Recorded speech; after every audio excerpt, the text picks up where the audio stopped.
एक समय की बात है। गोकुल नाम की सोसाइटी में एक परिवार रहने आया।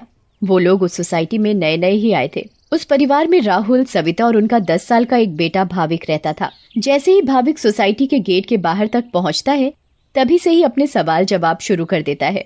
वाह पापा, ये कितनी सुंदर सोसाइटी है। क्या हम इसी सोसाइटी में रहेंगे? हाँ हाँ बेटा, हम लोग इसी सोसाइटी में रहेंगे। देखो तो हमारा भाविक कितना खुश नजर आ रहा है। अब तो मेरे यहाँ पर नए नए दोस्त बनेंगे, इतना मजा आएगा। हाँ हाँ बेटा, बहुत मजा आएगा। चलो अब अंदर चलो। जैसे ही वो लोग सोसाइटी के अंदर कदम रखते हैं, तभी जोर जोर से हवा चलने लगती है और भाविक को कुछ अजीब सा महसूस होने लगता है। मम्मी देखो तो, हमारे आते ही ये कितनी जोरों से हवा चलने लगी है। मुझे कुछ अजीब सा भी लग रहा है। नहीं बेटा, ये बस तुम्हारा वहम होगा। बच्चा समझकर सविता भाविक की बात को नजरअंदाज कर देती है। वो लोग अपने फ्लैट पर पहुंचते हैं। चलो चलो, अब आप दोनों जल्दी से फ्रेश हो जाओ, सोने का समय हो गया है। हाँ, क्योंकि कल मुझे इंटरव्यू के लिए भी जाना है। भाविक, राहुल और सविता कमरे में जाकर सो जाते हैं। ऐसे ही चलते चलते उन्हें 1 महीना बीत जाता है। एक दिन राहुल का बॉस उसे ऑफिस के काम से सूरत जाने को कहता है। ये तो कितनी अच्छी खबर है। मैं ये बात सोसाइटी जाकर सविता और भाविक को बताऊंगा, तो वो दोनों भी बहुत खुश हो जाएंगे। राहुल घर जाकर ये बात सविता और भाविक को बताता है। सविता, ओ सविता, कहाँ हो तुम? तुम्हें एक खुशखबरी देनी है। अरे हाँ हाँ, क्या हुआ? इतना क्यों चिल्ला रहे हैं आप? हाँ पापा, क्या हुआ? आप इतने खुश क्यों नजर आ रहे हो? अरे खुश ना हो तो क्या करूं, बात ही ऐसी है। अब आप बताएंगे भी, क्या बात है? मुझे मेरी नौकरी की तरफ से सूरत ले जा रहे हैं। बहुत बड़ा प्रोजेक्ट है। अगर सब अच्छे से हो गया तो क्या पता वहाँ से आने के बाद मेरा इंक्रीमेंट भी हो जाए। अरे वाह, ये तो बहुत अच्छी खबर है। वाह पापा, आप तो सूरत जा रहे हो। मैं भी जाऊंगा, मैं भी जाऊंगा। बेटा, मैं तुम्हें अपने साथ नहीं ले जा सकता। और सविता, तुम मेरा सामान पैक कर दो। मुझे आज ही रात 12 बजे तक निकलना है। मैं बस कुछ ही दिनों के लिए जा रहा हूँ। सविता राहुल का सामान पैक कर देती है और राहुल उसे रात 12 बजे सूरत के लिए निकल जाता है। चलो भाविक, अब तुम भी जल्दी से दूध पीकर कमरे में सोने चलो। ठीक है मम्मी। सविता और भाविक अपने कमरे में चले जाते हैं। सविता तो सो जाती है, मगर भाविक को नींद नहीं आती। बहुत तेज बारिश होने लगती है। भाविक बालकनी में जाकर खड़ा हो जाता है और बारिश के मजे लेने लगता है। वाह, कितना सुंदर नजारा है। भाविक की नजर अचानक सामने वाले फ्लैट पर पड़ती है, तो वहाँ एक मोमबत्ती जल रही होती है। ये क्या है? ये सामने से कैसी रोशनी दिखाई दे रही है? ऐसा लग रहा है जैसे कोई मोमबत्ती जली हुई हो। मगर जब से हम यहाँ आए हैं, तब से तो ये फ्लैट बंद पड़ा है। भाविक को फिर अचानक से एक औरत चलती हुई दिखती है। अरे ये औरत कौन है? कहीं यहाँ कोई भूत तो नहीं? मम्मी, मम्मी, भूत, भूत, मम्मी, मम्मी बचाओ, मुझे बचाओ। क्या हुआ बेटा, क्या हुआ? तुम इतना क्यों घबरा रहे हो? मम्मी, वो भूत, भूत। क्या बोले जा रहे हो तुम? ठीक से बोलो, मुझे कुछ भी समझ में नहीं आ रहा है। मम्मी, मुझे नींद नहीं आ रही थी तो मैं बालकनी में जाकर खड़ा हो गया और बारिश देखने लगा। तभी मैंने सामने के फ्लैट में जलती हुई मोमबत्ती देखी और एक औरत को देखा। नहीं बेटा, ये भूत वूत कुछ नहीं होता। ये तुम्हारे मन का वहम है। नहीं मम्मी, मैं सच कह रहा हूँ। नहीं बेटा, चलो अब सो जाओ, रात बहुत हो रही है।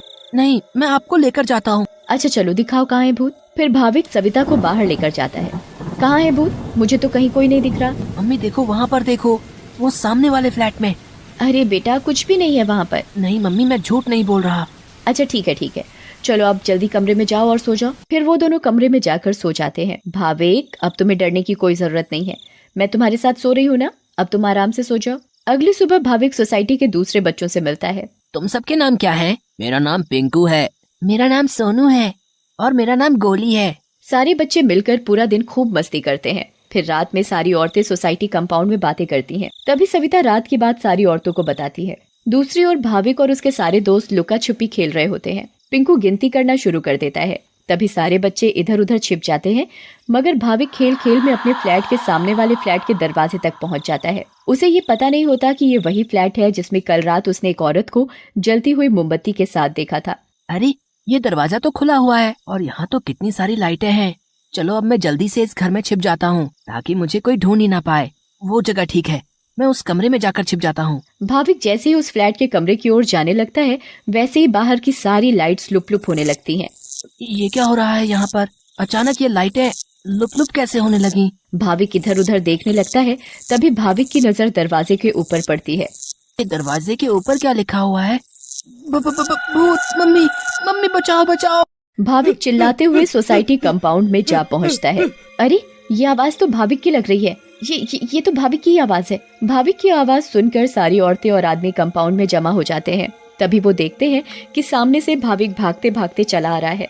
मम्मी मम्मी, वहाँ सच में वहाँ भूत है। क्या हुआ बेटा भाविक? हाँ बेटा क्या हुआ?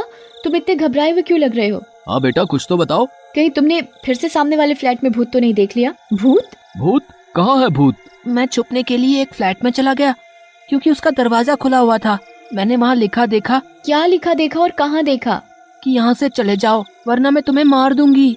चलो बेटा तुम हमें वहाँ लेकर चलो। हाँ, चलो अंकल, मैं आपको वहाँ लेकर चलता हूँ, आप खुद ही देख लेना। भाविक सभी लोगों को उस फ्लैट में लेकर जाता है। कहाँ लिखा है बेटा? अरे यही तो लिखा था। चलो भाई, यहाँ तो कुछ भी नहीं है। बेटा भाविक चलो, अब चलो। सभी लोग भाविक को वहाँ से ले जाते हैं, मगर भाविक उस दरवाजे को देखते देखते चलता है। नहीं अंकल, मैं सच बोल रहा हूँ। हमें इस बच्चे की बात एक बार मान लेनी चाहिए और आज रात मिलकर सोसाइटी पर नजर रखनी चाहिए। हाँ आप सही बोल रहे हो, क्या पता ये सब सच हो। तो ये तय रहा कि आज रात हमारे पति सोसाइटी की देखभाल करेंगे। उस रात 3 आदमी सोसाइटी के गेट पर खड़े रहकर सोसाइटी की देखभाल कर रहे थे। मुझे जरा बाथरूम जाना है, मैं बस अभी जाकर आता हूँ। हाँ ठीक है, तुम होकर आओ। क्या हुआ जी? गुड्डू को बहुत डर लग रहा है और वो बोल रही है कि आप ही उसे सुलाएंगे, तो आप जरा ऊपर आकर उसे सुला जाएंगे। ठीक है, अभी आता हूँ। दूसरा आदमी पहले आदमी से बोलता है। मैं जरा अपनी बेटी को सुलाकर आता हूँ, उसे डर लग रहा है। अब सोसाइटी के दरवाजे पर सिर्फ रमेश यानी तीसरा आदमी ही बचता है। कहाँ रह गए ये दोनों? वो आदमी इधर उधर घूमता रहता है और अब उसे भी अकेले डर लगने लगता है। तभी उस आदमी को किसी औरत का साया दिखता है। उसके लंबे खुले हुए बाल और पायल की छम छम आवाज। चुड़ैल, बचाओ बचाओ, चुड़ैल। फिर अचानक वो चुड़ैल उसके सामने आ खड़ी होती है और आदमी बहुत तेज चिल्लाता है और वहीं बेहोश हो जाता है। अरे ये चिल्लाने की आवाज किसकी आई? हाँ आवाज तो मुझे भी आई, चलो चलकर देखते हैं। सारे सोसाइटी वाले अपनी बालकनी में आ जाते हैं तो वो क्या देखते हैं कि वहाँ रमेश बेहोश पड़ा हुआ था। ये आवाज कैसी आई थी? फिर सोसाइटी वाले नीचे आ जाते हैं तो वो वहाँ पर रमेश को जमीन पर पड़ा हुआ देखते हैं। सब जल्दी से नीचे आते हैं। सविता और भाविक भी नीचे आ जाते हैं। अरे कोई इन्हें होश में लाओ, उठिए भाई साहब उठिए। फिर कुछ ही देर में रमेश को होश आता है और वो सारी बात सोसाइटी वालों को बताता है जो उसके साथ कुछ देर पहले हुई थी। तभी सोसाइटी में अजीब सी आवाजें आने लगती हैं। मम्मी देखा ना, मैंने बोला था ना कि भूत है। हाँ बेटा तुम सही कह रहे थे। तभी सोसाइटी के बीचों बीच धुआं उठने लगता है और वहाँ वो चुड़ैल आ जाती है। कौन हो तुम और क्यों हमें इतने दिनों से परेशान किया हुआ है? हाँ बताओ, क्यों तुमने इतने दिनों से इन लोगों को परेशान किया हुआ है? हम भी तो इसी सोसाइटी में रहते हैं, तुमने कभी हमें तो परेशान नहीं किया, तो इन लोगों को ही क्यों? हाँ बोलो बोलो। तुम्हारी वजह से मैं कितना डर गई थी। बताती हूँ, सब बताती हूँ। कई सालों पहले जब मेरी शादी हुई तो मैं और मेरे पति रवि सविता के सामने वाले फ्लैट में रहने आए। हम बहुत खुश थे, पर अचानक मेरी माँ की तबीयत खराब होने की वजह से मुझे कुछ दिन के लिए यहाँ से जाना पड़ा। और तभी सविता के फ्लैट में एक बहुत सुंदर लड़की रहने आई। रवि उस लड़की को पसंद करने लगे थे और वो लड़की भी। उस लड़की को ये बात नहीं पता थी कि रवि शादीशुदा है। मैं जब वापस आई और मुझे ये सब पता लगा तो मैंने रवि को समझाने की बहुत कोशिश की, बहुत लड़ाई की, पर वो नहीं माने। रवि मुझे छोड़कर उस लड़की से शादी करना चाहते थे और एक दिन रवि और वो लड़की चुपके से अचानक कहीं चले गए। मैंने उन्हें ढूंढने की बहुत कोशिश की मगर वो मुझे कहीं नहीं मिले।